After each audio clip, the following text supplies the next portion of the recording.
Dans cette vidéo, nous allons analyser les développements à la frontière russo-finlandaise.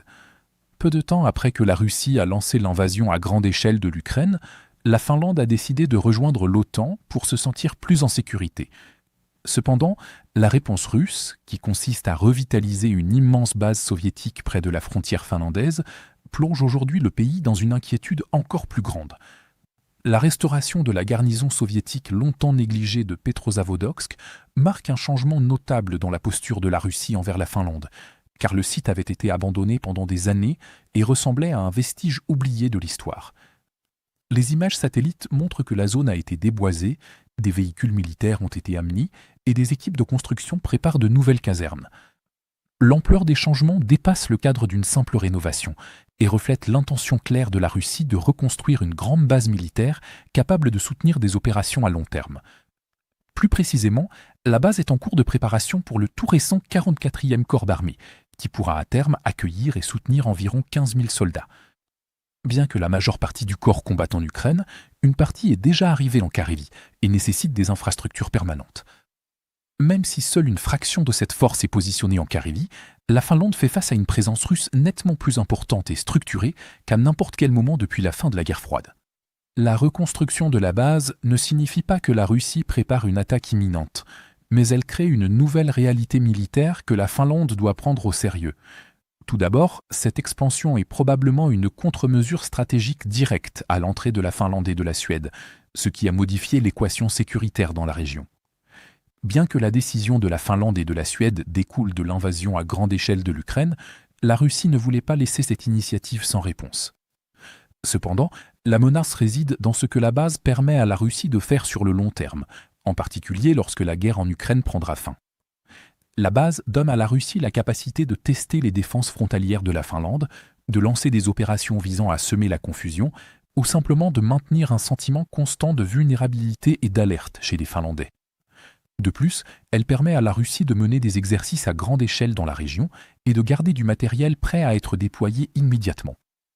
Même si la Russie ne franchit jamais la frontière, la présence d'un important groupement de forces oblige la Finlande à investir davantage dans la surveillance, la préparation et la coordination avec ses alliés de l'OTAN.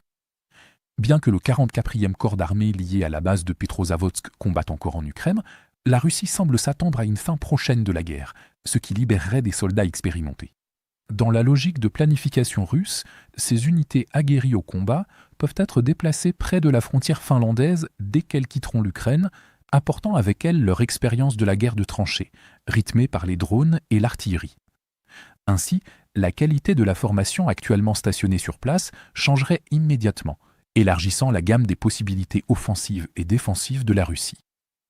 Le fait que la Russie investisse des millions dans le béton, les casernes et les centres de commandement près de la Finlande, alors que son économie est mise à rude épreuve par la guerre en Ukraine, suggère qu'il ne s'agit pas d'un projet secondaire.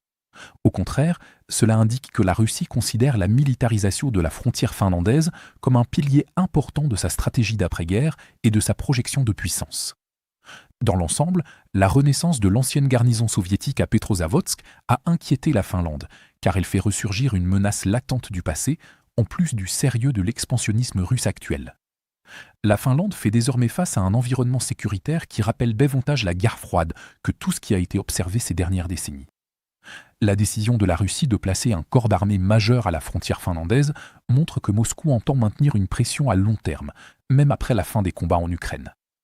Désormais, la Finlande doit s'adapter à une réalité où les anciens soviétiques reviennent, non plus comme un souvenir, mais comme une présence militaire hostile reconstruite, capable de passer d'une activité de routine à une pression sérieuse avec très peu de préavis.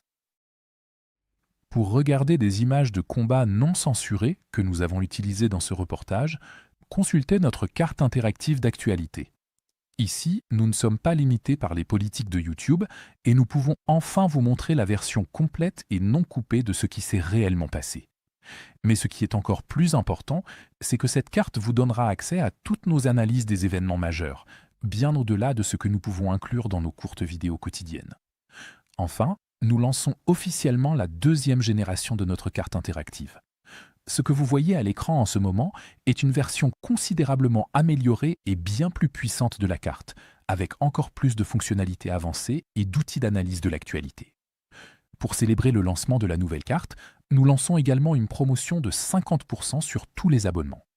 À partir de seulement 4,99 $, vous bénéficierez non seulement d'un accès premium à la carte, mais vous débloquerez aussi toutes nos mises à jour stratégiques exclusives, nos aperçus du front et nos vidéos de géopolitique stratégique.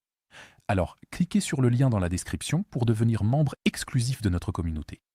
Je remercie sincèrement tous ceux qui ont choisi de nous rejoindre. Votre soutien compte énormément pour nous.